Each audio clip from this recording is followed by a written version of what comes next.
I used to love Nickelodeon. I would tune in every day to watch my favorite shows: SpongeBob, Henry Danger, Avatar, Invader Zim, and more. And yes, I know I wasn't born when Invader Zim was made, but reruns exist. Nickelodeon was amazing, and it was a key piece of my childhood and elementary years. Actually, Nickelodeon was so good, in fact, I never got to watch Cartoon Network growing up. That's why I did not grow up with shows like Adventure Time, Regular Show, and Steven Universe. And by the time I started watching them, it ended. But slowly, my love for Nickelodeon shifted, and I started to despise it and slowly move into Cartoon Network. So today, I'm going to explain why I can't support Nickelodeon. We will divide this video in 4 parts. We will have the organs, the peak, the sitcom era, and the fall. This might be a long video, so get your covers and get some hot cocoa, because this is going to be an interesting one. So, in the 1970s, cable TV was pretty popular, and there was an idea from Warner Cable to create a network that would play a huge role in the TV industry. This network being called Cube Entertainment. Cube Entertainment had this show called Pinwheel.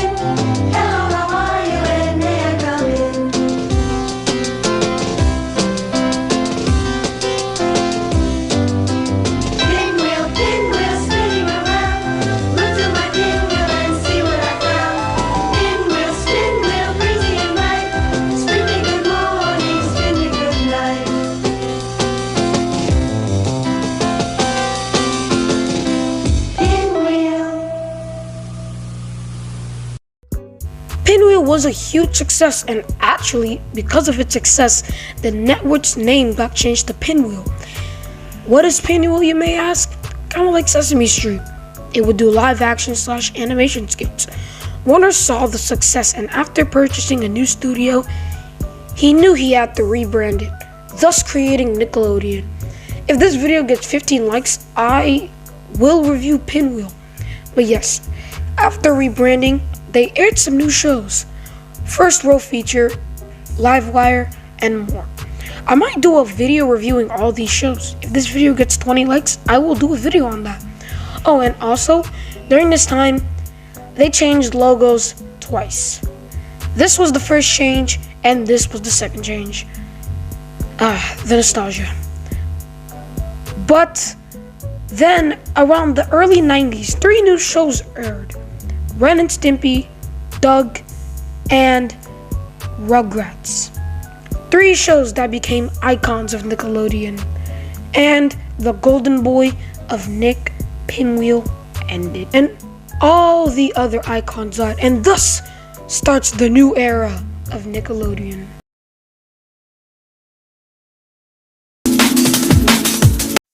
So after that, all the old shows decided to come and go. New shows started airing, such as All That, Angry Beavers, As Told by Georgia, Invader Zim, Very Odd Parents, Kenan and Kel, Jimmy Neutron, and the granddaddy of them all, SpongeBob. Also in 1994, Doug got canceled. In 1995, Ren and Stimpy also got canceled. But 2 more episodes aired in MTV. And after years, the Rugrats ended, becoming the longest reigning show in Nickelodeon history, till a new show took that cake, which we all know which show took that cake. Now let me explain the peak era. So the peak era is also pretty much the golden era of Nickelodeon. Almost every show was must-watch television. Even the bad shows were must-watch because they had entertaining qualities to them. They were entertainingly bad.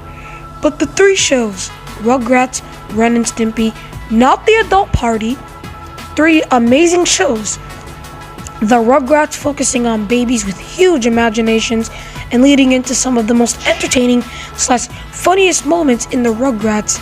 Every time I watch the Rugrats, it gives me a warm, fuzzy feeling inside. Doug focuses on the life of a teen living through teen adventures. One of the most underrated shows of all time, in my opinion. This show is a 10 out of 10. Yes, it's slow, but I think that's what I like about it. It's slow, calm, and steady, and it's really relatable. Doug moving into a new town is relatable. Doug being insecure is relatable. Doug's imaginations are relatable.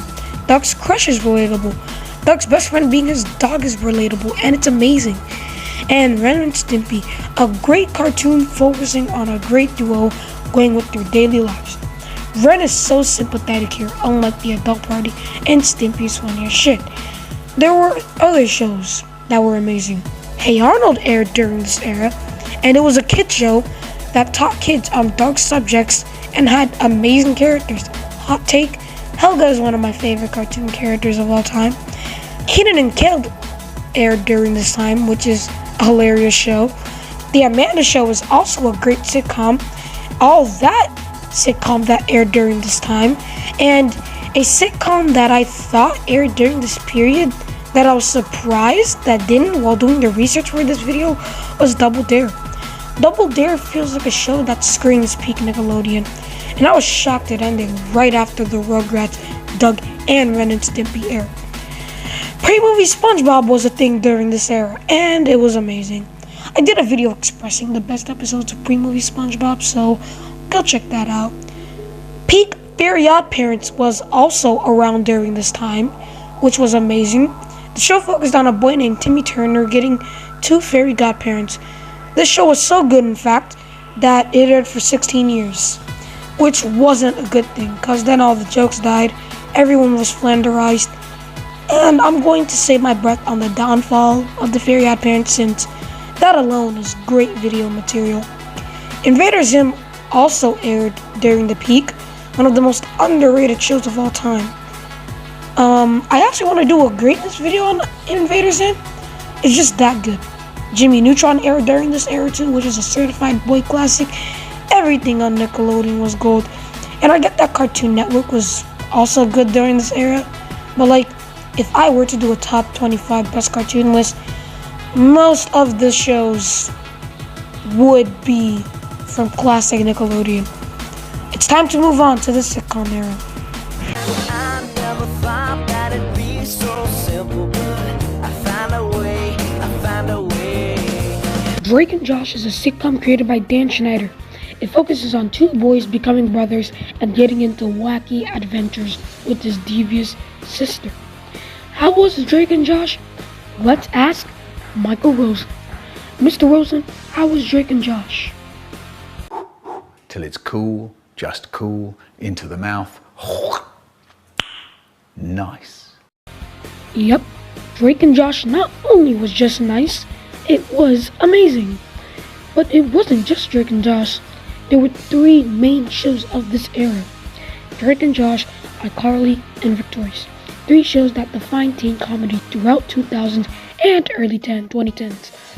Was this era good? It was both good and bad. Everything from Drake and Josh to Henry Danger was great, but Graham Shakers, Nikki, Ricky, Dicky, and Don, while not bad, were clearly ways to bring back Schneider's old classics days. A better explanation of this is Ellis Mark's video, which you should check out, link in the description. The glory days of the sitcom era were amazing. iCarly set the stakes of the future influencers. Victorious was a show that was on a singer named Tori trying to make it through music. And Henry Danger is good, but critically it was a failure.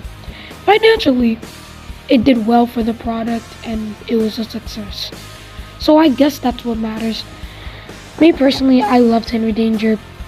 Funny ass show, and it was my childhood. Game Shakers was a forced show just to repeat the glory days of iCarly. You can tell the whole make a game idea is a hand-me-down from the make a web show idea. Dan, I know you're not listening, but what made iCarly good was its characters and their personalities. To be real, the web shows weren't even that good. Yeah, they got a chuckle here and there, but they weren't that good. It's crazy. Last time I talked about iCarly, I tore it to shreds in my second ever video. One of my better commentary videos. Game Shakers is pretty mid in general. The sitcom era is kind of hard to debate on. There were so many ups and there's so many downs. But one thing I didn't say is the sitcom era is a big reason why Nickelodeon had its fall. And finally, the fall of Nickelodeon. There is one big thing that made Nickelodeon die, but I will go over 3 things that almost made it die. 1, the reboots. Reboots made a lot of fans go, but most diehards did stay, like me. But reboots are annoying. If you don't know what a reboot is, it's pretty much where you take a show and you do it with a twist. For example, SpongeBob and Camp Coral. SpongeBob is like the show and Camp Coral is the reboot. A good example of a reboot done right is the Animaniacs reboot. I think the reboot's actually better than the original. Fight me. Another example of a reboot done right is All Grown Up, which is the reboot of the Rugrats. If you want a better retrospective, go watch Ramen's retrospective. Video link is also in the description. Now I'm going to talk about fairly recent bad reboots. The Very Odd Parents reboot is hot garbage. It was so bad nobody wanted to watch more episodes. It was so bad I didn't even care if I review it, cause it's so bad and I will refuse to watch it. Another bad reboot was the Rugrats reboot, which once again, so bad nobody tried to click an episode. There's Camp Coral's reboot, but I'm gonna save that for later. 2, over-milking SpongeBob. SpongeBob was good from seasons 1 to 3, but imagine a perfect world where we didn't need to struggle for it to be good again, and could have ended right there, but it got renewed for seasons 4, then 5, then 6, then 7, then 8, then 9, then 10, then 11, then 12, then 13, and looks like we're gonna get a 14. 3, Schneider. Nickelodeon could have saved a bunch of child actors, but decided to give Jet and McCurdy hush money. Instead, I wonder where that got them. Nickelodeon's act of greediness to let Schneider stay is like a parent spoiling their child. But the biggest reason I don't support Nickelodeon dates back in 2018. 2018 was amazing. I was living the life, music was booming, but we had some sad passings in 2018. XXXTentacion, and the saddest being the late great Steven Hillenburg. Steven Hillenburg is my favorite human being of all time, apart from the actual heroes and my parents. Steven Hillenburg is my inspiration to make a cartoon, and when he passed, words couldn't connect to how I was sad. So as for Nickelodeon, they would have to pay their respect, right? And they did. For a while, the community was calm. We were all together during such a hard time, until Camp Coral was released. And if you didn't know, Hillenburg has rules for SpongeBob. Okay, let me tell you the rules for SpongeBob. SpongeBob should never get his license, Plankton never gets the formula, and no reboots. There was an interview of Hillenburg hating the idea of baby versions of the characters, and here we are, baby versions of the characters. But okay, if you're gonna do a show, make it good at least. But it wasn't. Fucked all the rules of Hillenburg, fucked the timeline, and it was a big fuck you. Nickelodeon has done some shitty things over the years, but never have they been so heartless and mean. I do hate Nickelodeon now, but I will always respect for its amazing glory days when times were simpler, and nowadays it's just gloom. Thanks for watching. Follow my Twitter and join my Discord server, and I will see you on the flip side. Goodbye.